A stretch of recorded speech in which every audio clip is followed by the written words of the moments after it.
Unfortunately for us, we don't have time, and I just now have to move on to social policy because you got a test tomorrow. We can push it back. Wait, what? Yeah, serious. What? You got a test tomorrow on the schedule. As the schedule comes out before the class starts. So that's been there forever. Okay. Just take off the questions.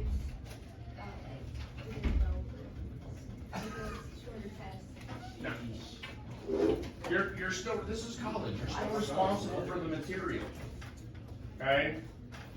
Hey, guys, I love, this is part of the reason I love this class. There's so much that I want to tell you, to teach you, to like, help you understand. Y'all should be grateful. Or maybe, I don't know, maybe you'd be disappointed. I'm grateful. Because all I used to do was lecture. I would lecture 5 days a week. From like the beginning of the period to the end of the period, that's all I did. I'm glad you have evolved. Progress. You know what I'm saying? All right, so we're going to go through social policy today, right? And obviously you can't have social policy without economic policy. Do economic policy first because you have to pay for social policy, all right? And so social policy, what we're discussing here in terms of social policy is really what we would refer to as the welfare state or the social safety net. That would be the term that we're looking at, all right? So these are the individual policies aimed at helping American citizens when the need arises, all right? And now this does get, just so we understand, this does get fairly politicized, right? Because people get all up in arms about like socialism in America, and you understand that this is socialist, yes? Okay, like I need you to realize that when you, I mean, at some point in time you need to learn as far as like economic systems go. Nobody is truly like socialist anymore, and nobody is truly 100% like free markets anymore, right? There's some level of deviation for all of them, right? They're really what you would refer to in an economics class as all mixed economies, right?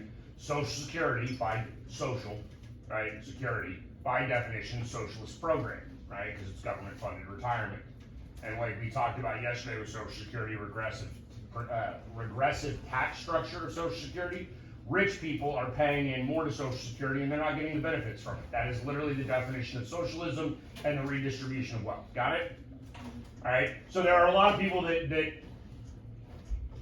get up in arms about this like politically, okay? But really what we're talking about is, when we say the welfare state, that's just the policies that are aimed at like protecting social and economic, the well-being of people socially and economically, right? And we will talk about social policies somewhat with this, but really we're going to talk more like the economic welfare-based policies, okay?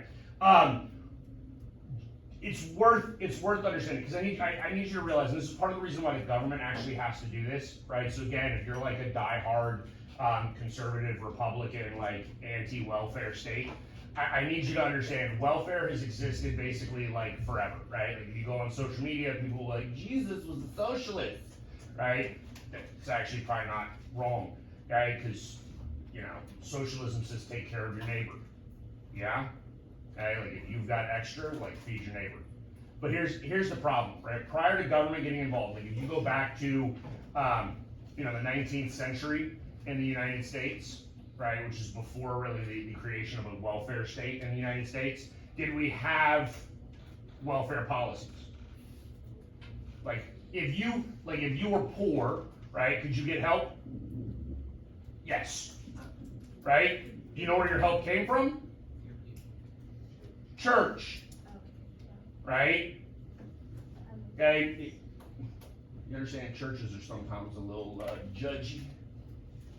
Yeah, right. So like, when we talk about like the beginning of industrialization, right? Like, if I worked in a factory, okay? And I got like 14 kids, because back when I had 14 kids back then. But like, if I had like 7 children, right? So me and my wife got 7 kids, I'm working in a factory, there's no like protections, there's no OSHA, there's no like factory safety, right? I die in a factory accident. Now my poor wife, because it's like 1880, right? Can she get a job? No, right? What happens to her and my children? She needs to get a new husband. Well, I mean, yeah, she probably would have to eventually. I love that you're already like remarrying my wife. That's nice. But no, here's the thing: would the church help her? Yes. Yeah, absolutely. Right. Right. Now let's say instead of me actually like dying in a factory accident, right, or becoming maimed in some sort of factory accident, I'm just an alcoholic, right?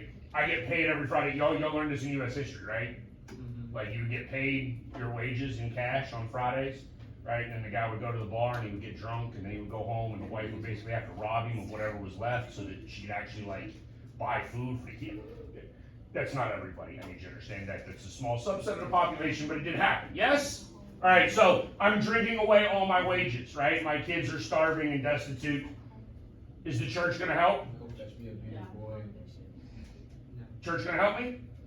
No. Because I'm undeserving, right? If you're a woman of loose morals, right? You gonna get help? No. Okay. The downside to this is there was a whole concept of deserving versus undeserving poor. Once government takes over, that goes out the window, right? Okay. And that's sort of the concept of why you need some sort of governmental oversight. Now, the actual welfare state really develops the Great Depression. And I know we've talked about this at least once or twice before, so we'll say it again, right? FDR drastically changes government, right? When you talk about sort of turning points in history, right? A turning point in governmental history is the Great Depression and the election of FDR and the change from essentially like that old style of federalism and some state autonomy and people being wildly, ruggedly independent. Now the government's going to take care of everything, right? So the welfare state really begins sort of with the Great Depression. Yes, ma'am? Did FDR come in to like office before the Great Depression or like during? Or? He comes in he's elected in 1932, so that means he takes over in 33. Okay.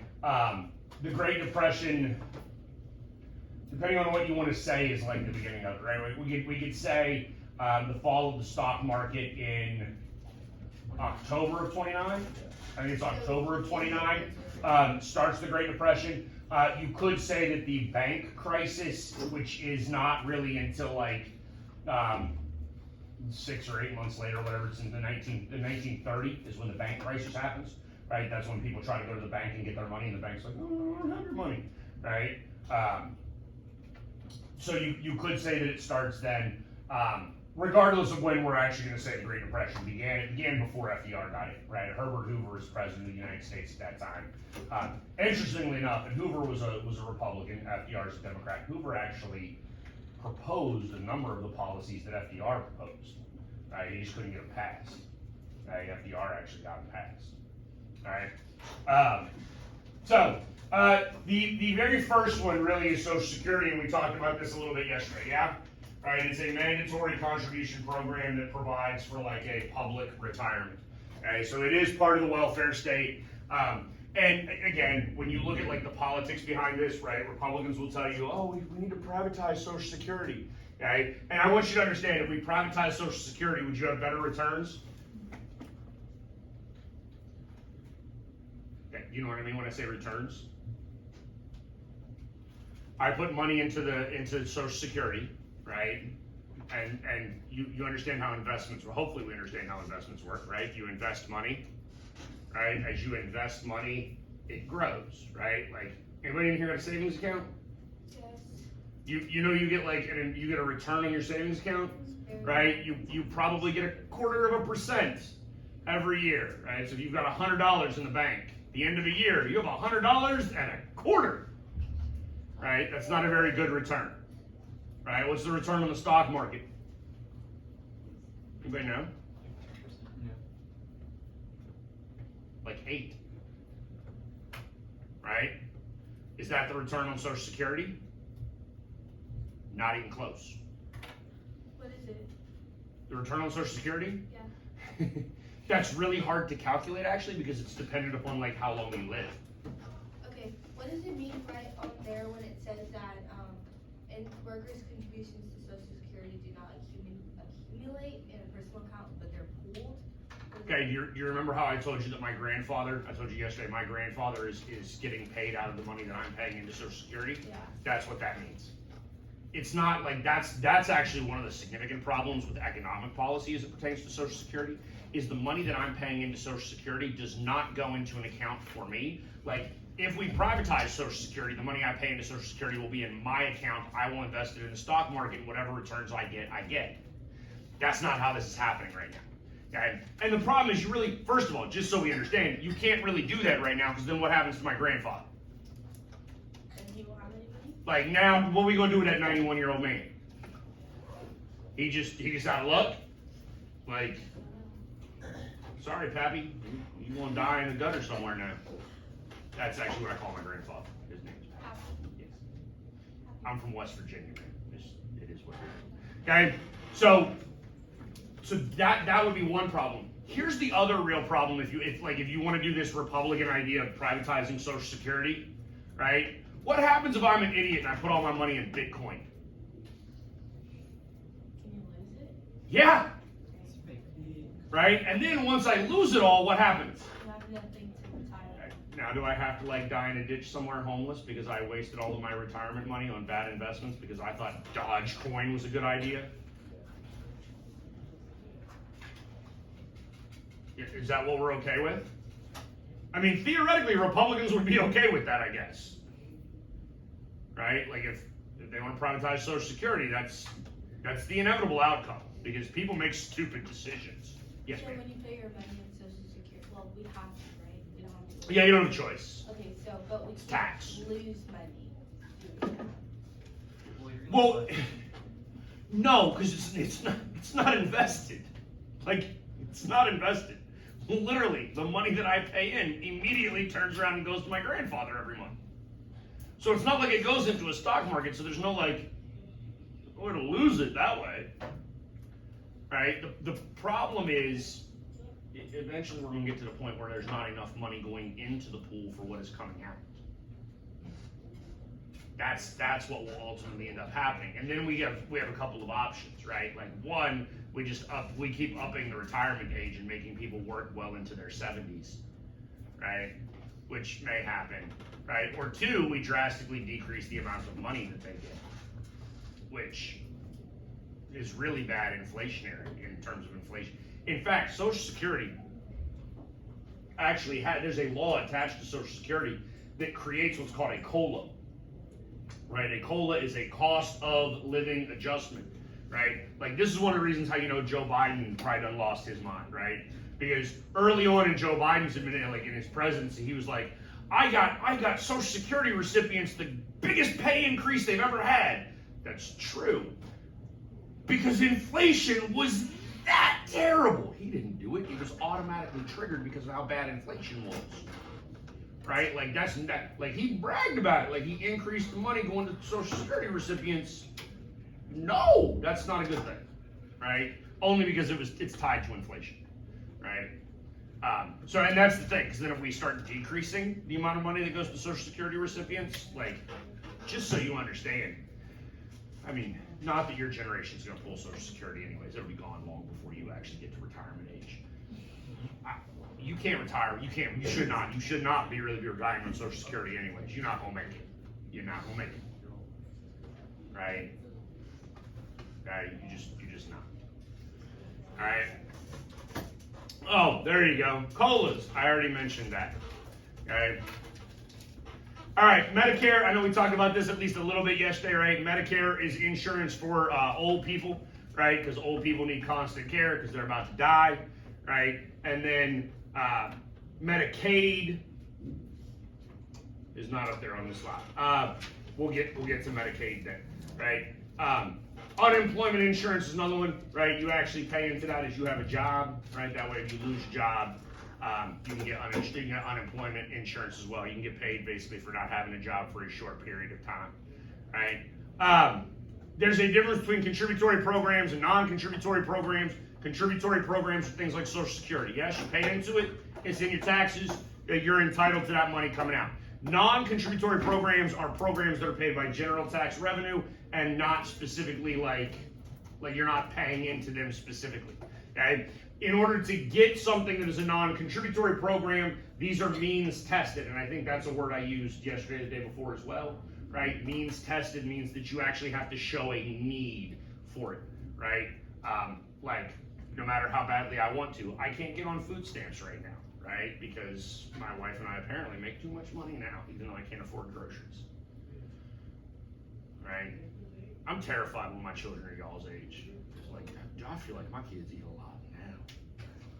Like, and I think back to like what my brother and I ate as teenagers. I don't know how my parents did it. Well, I know how my parents did it. Everything was way cheaper back then. Sucks to be y'all.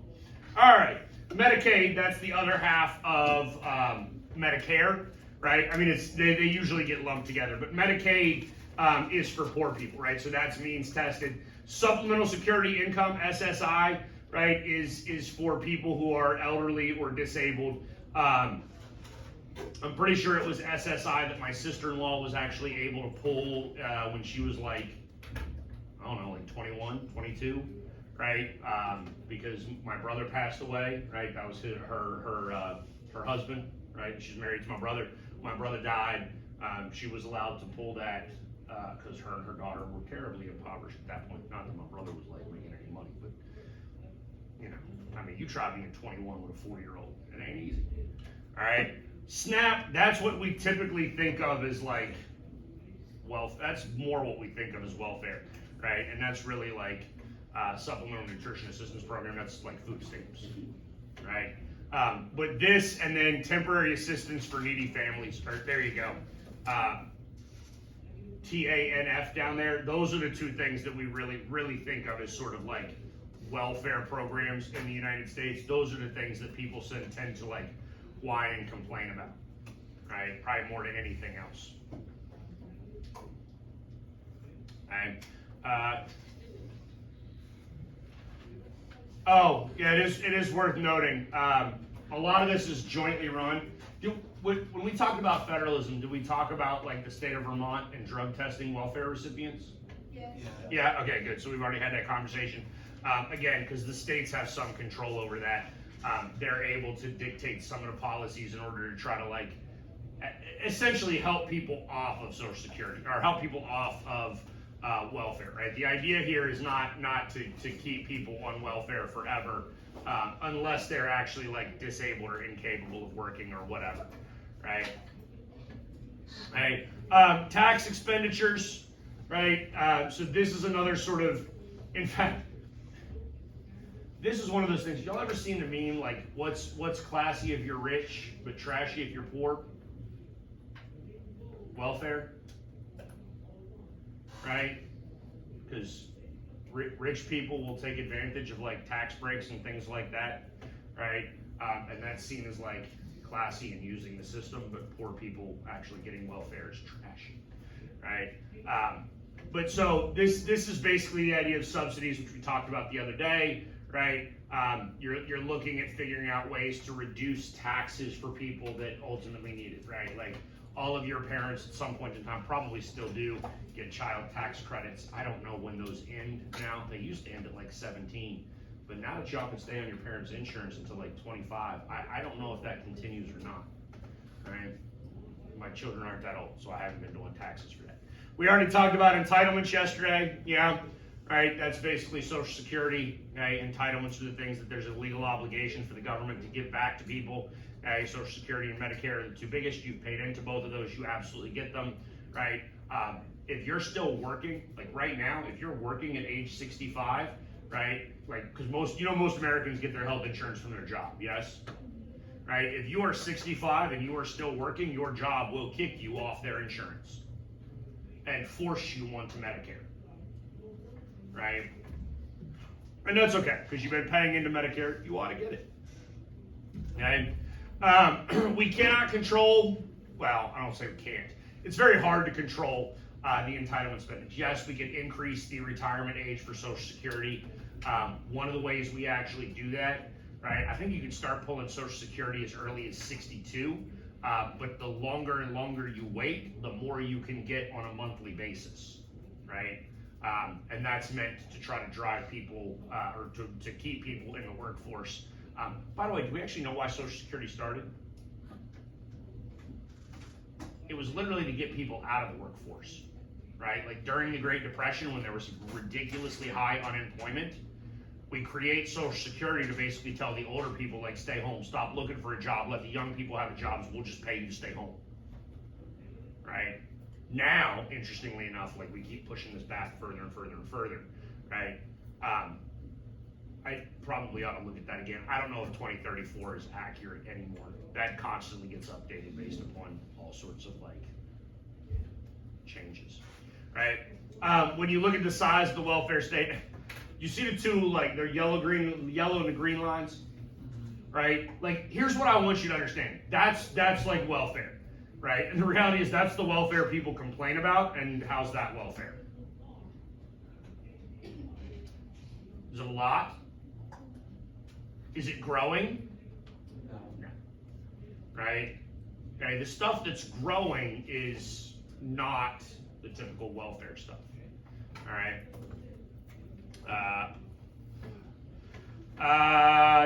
We already talked about deserving and undeserving, right?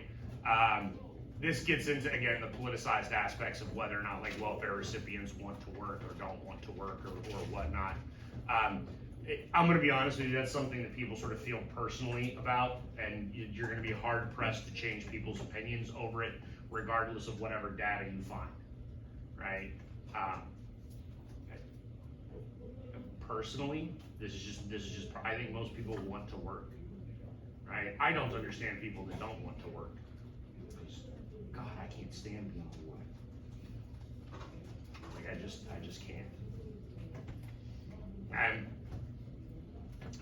all right, so there is, spending. So, all right, contributory and non-contributory programs are direct spending, right? That's money that's going directly into the system for whatever that social objective is, right? Social Security or food stamps, right? Tax expenditures, right, is essentially a way to incentivize social behaviors now, right? This is the whole reason. Maybe I told you this. I don't know, right? Like, the only reason I got married in life was for the tax break, right? You don't know that when you get married, you get a tax break, right? Right? Yay! It's actually not for you. It's for them, right? It's not for me. Well, no. I mean, like, obviously, you would be able to file jointly, and you would get more taxes. But do you understand why the government incentivizes marriage? See, this is fascinating because it tells you a lot about what the government actually thinks about people, right? Like, literally, the government needed me to get married so that I stopped staying out until 2 o'clock every night, because now my wife, like, bitches and moans if I don't come home by, like, 6, right? So now I'm not out, like, causing problems. As she should. Go home. Like, but you understand that this is actually what the government believes? Like, this is why the government incentivizes things? You know, you get, like, child tax credits, right? There's people with children. God, I almost sound like J.D. Vance now, that just drives me crazy. People with children are better people. Your government actually believes that. I don't believe it. I feel like J.D. Vance definitely believes that. Yeah, but like you're worth less if you don't have kids, and like you're. Okay, he thinks. Well, all right, no, we don't. I don't want to get into what J.D. Vance thinks. I don't want to get into. Like, I can't stand that. I don't want to get into. Still mad that you wrote that book. Okay. That's where I come from, y'all. Like, I need you to understand that. I come from West. He does not come from have you Appalachia. wrote him and told him that? Like, He doesn't care. He doesn't care. I mean, get it That off. man is a sitting senator. He's not going to read my letter. Get it off. No, okay, but the idea here, right, is these sort of expenditures are really a way to dictate behavior, right? Because if you have children, again, if you don't know this, if or when you have children, your behaviors will definitively change, right? Because kids are a crap ton of work, okay? And the government believes that that's a good thing, because again, then you contribute more to the economy and you're more stable and That's the idea. I don't know if it's true. Right? Alright, some other social policies that are worth covering because we need to cover it. Education. Alright, education and social policy. The United States government does have an incentive, or does incentivize education. This is not just because I am an educator, but I will die on this hill, and anybody should die on this hill. Education is essential to democracy. I need you to understand that, right? Like, we talked about this when I registered everybody to vote, yes? Okay, you need to be educated, right? There's nothing scarier. In fact, I've told people this before, like, if you want to be ignorant in life, don't vote. Please don't vote. And it breaks my heart to say that, like, because I want everybody to vote. Like, I want everybody to participate in our democracy, because that's, like, the more participation you have, the stronger a democracy you have. But, like, if you're stupid, please don't participate. Right? And I do need you to understand, when I say stupid, I don't mean, like, you disagree with me. Right? Pretty much everybody disagrees with me, politically. Right? I mean, like, you don't even know what's going on. You understand? Like, those are the people that I'm saying shouldn't, right? So education is an opportunity. Education is also like one of the best things that you can do to create upward mobility, right? Like when you talk about actually movement within quintiles of economics. Am I using words we don't know? I totally understand that, what you're saying. Okay, so we tend to break the population up into groups, yes? Easiest way I can explain this is we have lower class, right, or poor people. They're not low class, but like poor people, lower middle class, upper middle class, upper class. Yes? Yeah. That's 5 groups, right? Those are quintiles, right? So the bottom 20, like 20 to 40, 40 to 60, 60 to 80, 80 to 100. Got it? Okay. Education used to be the best way to move up that ladder. Okay. I say used to be because now y'all can go to college and just be like $7 billion in debt. Well, you're not, because you're sitting in this room and you're smart. Pat yourself on the back. Good job. Oh, yeah. Right. We do. I will say this: if you actually look at education policy historically, it is a state right issue, or it was predominantly done by the states. That doesn't mean we don't have a national Department of Education. We do. Pretty much everybody staffs it. Everybody does stuff with it. But ultimately, because of federalism, a lot of states opt out. Right? Like anybody go to like elementary school in a different state? Becky, you did. Did y'all do Common Core? No, you're in Tennessee. Y'all probably didn't do Common Core. I was in Arizona when I was in elementary school. So we did Common. Yeah, I feel like we did Common Core. Did you do Common Core math? Yeah. Yo, Common Core math is literally like the dumbest thing ever because they're like, You gotta break it up. like you sit there and you do this, and then they're like, what's the answer, right? And all of you would be 69, right? And then Common Core would be like, no, that's wrong. You can't do that. I can't do no. This is 10 and 3, and this is 50, and you have to like. Yeah. Where'd you go to school? You taught us Common Core? Oh, see, a lot of the Republican states were ones that opted out. In Utah, you don't get much more Republican in Utah, right? So that actually surprised me. But so we do have like national platforms, and I need you to understand, sometimes that's a good thing, right? And maybe I'm a little less surprised by Utah because Utah is also not a very, very populated state. The larger the population of your state, the easier it is for your state to create its own policies, right? Because think about like textbooks, right? You don't buy the textbook, right? But like the high school buys like the U.S. history textbook, yes? Who wrote the book? Some publisher, yeah? And would a publisher write a book and tailor it to the state of Texas? Of course they would, right? Of course they would, because Texas is a massively populated state, right? So if they can sell U.S. history books to the entire state of Texas, they're going to do that, right? What about West Virginia? No. Nope, West Virginia just going to have to buy a textbook. Right? So the state of West Virginia is now like looking at the Texas textbook and the California textbook and being like, we'll go Texas. okay? Which is why maybe I'm a little less surprised that Utah would opt into something like Common Core, because there's a lot of federal funding that goes into that that would offset costs for the individual states, okay? So just understand that. Higher education, again, this is actually what really mattered in terms of like upward mobility, right? Like, so like economic progress. We might as well just like wipe most of this out, just so you all understand. Like, college anymore is a business. Okay? You pay enough money, they'll give you a piece of paper. That piece of paper is now utterly worthless. Alright? You really think so? Yes. What if you like go to, Aren't there like, certain jobs where you have to have a degree? Sure. You have to have a degree to be a teacher. Absolutely. Right? Do you need a degree to be a teacher? Not necessarily. God, no. Here's the thing. Do you think a first grade teacher needs a college degree? Absolutely not. Do you understand why degrees exist? No. Gatekeeping.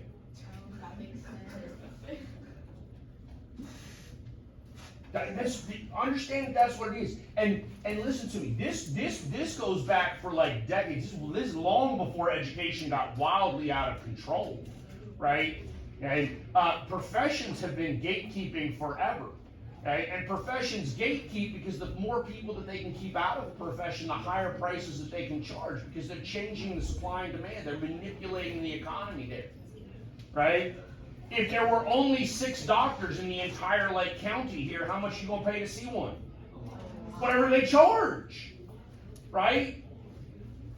If there was 60,000 doctors in this county, how much you gonna pay to see one? Almost nothing, because they would have to compete with one another in order to find patients. Okay? so it's not worthless.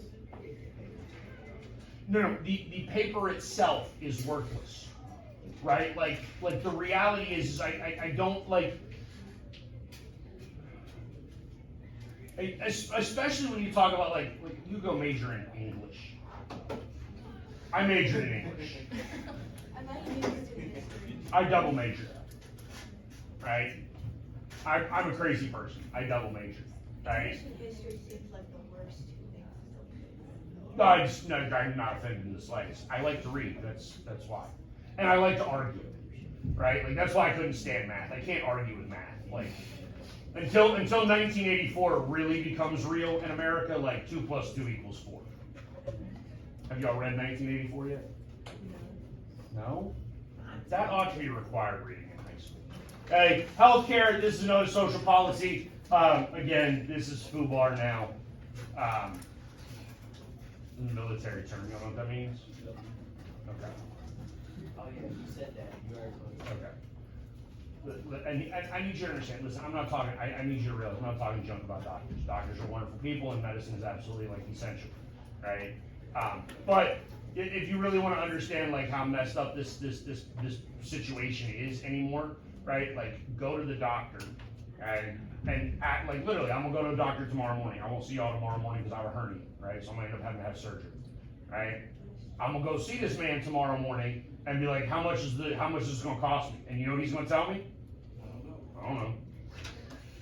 Bro, you gonna cut the hernia out? I don't know how you don't know nothing about medicine, right? He's gonna fix the hernia and he doesn't know how much he charges to do that. They do know. They don't. He actually will not only will he not be able to tell me, he doesn't even know how to know. He doesn't know how to know, right? Because our healthcare system is jacked up, right? Okay, because we have a massively large administrative state within healthcare, right? Like hospitals now have as many administrators as they do doctors. I don't know why hospitals need that many administrators. I just don't. I will say another problem with our healthcare system is patchwork. Right? We know what that means? Fixing problems at the same time instead of. Well, no, like we have this over here and this over here and this over here, and they don't. Right? I mean, literally, because this happened with my third child, right? We went to the same hospital that we had our first 2 children in, right? All 3 of my children were born in the same hospital, right? No, I mean, it's still ridiculously expensive to have a child, right? It's like tens of thousands of dollars, right? The third one, same hospital, like same doctors, same everything, right? With the third child, we got a bill for like $35,000 for the anesthesiologist. He wasn't in network, right? Meaning that my insurance didn't cover him, even though my insurance covers the hospital where he worked, and had covered every other anesthesiologist in that hospital. So we didn't pay it? Oh, I didn't pay that bill. Can't you just let them know, like, you don't really have to pay it? Okay, there's actually, I don't need to teach you on this. There's something called medical bankruptcy, right? Like literally, you can just medically bankrupt yourself, right? And it's not like regular bankruptcy where you have to liquidate assets and pay off as much of the debt as you can. You just declare like medical bankruptcy, and you're like, oh, I'm done. Additionally, just listen. The other thing is, hospitals and healthcare make so much money now that they just write off debt. Like literally, you just don't pay your bill for a long time. They're like, well, we're not going to get that, whatever, right? Because everybody else is paid way more into the system than what they needed to. So never pay your hospital bill. Hey, okay, I'm recording this. I know you should always pay your bills, The first good thing you said all. right? Hey, the Affordable Care Act, this was trying to fix health insurance. I'm going to be honest with you, this doesn't really fix health insurance. It did some good things, but it's still patchwork, right? It's still a little all over the place, right? This is what we would also know as Obamacare, right? So the Affordable Care Act and Obamacare are the same thing. You know, most Americans don't know that. Okay. Right, like if you ever watch Jimmy Kimmel, like he goes out in LA all the time and asks people, and they're like, I hate Obamacare. I'm like, how do you get your health insurance? The Affordable Care Act, man, it's great. So, yeah. Housing, we do have some issues as far as housing goes. Like redlining, that's really historical. Although it's probably worth noting, we did have like the housing crisis in 2008, which set off like a massive recession. And we're probably gonna have another one, right? Housing prices are rising at levels that are they're not really like feasible, right? We already talked about Social Security and Medicare. That's for the older people, right? Tax expenditures are really like, this is what I said earlier, right? Like what's classy if you're rich, right? This kind of welfare. Right? When we talked about Donald Trump not paying his taxes yet? Yes. Yeah, don't pay your taxes. I mean, if you can get away with it legally. Like, don't be like Wesley Snipes where you end up in prison. Right? Did you go to like a white collar prison though? Or you go to just regular? Oh, yeah. You don't go to like, you don't go where Diddy is. Right? Like, you're gonna go to like a country club in West Virginia where you can play tennis and swim. Right? Sounds like a vacation. You know, I've actually thought about it. That's the prison my uncle went to. My uncle was burying toxic waste illegally, so he went to prison. Wait. We're not having this conversation on video. I'll say y'all later. All right. That's good. Okay, so y'all got 2 quizzes tonight, yes?